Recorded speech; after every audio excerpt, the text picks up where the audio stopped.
Hello viewers, in this tutorial I'll show how to solve Google Play Store get this app from Play problem. When open on Google Play Store, show this problem. Let's see how to solve this problem.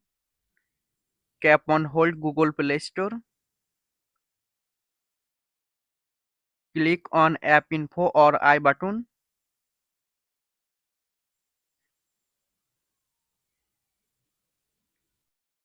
Tap on force stop.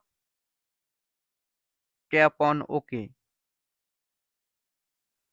Click on storage and cache. Tap on clear storage.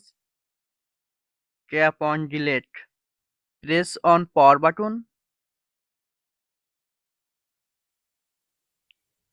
Click on restart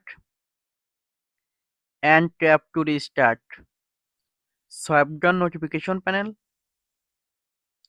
Turn on flight mode or airplane mode just few seconds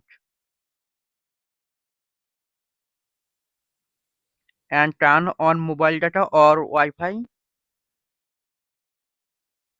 Go to Play Store.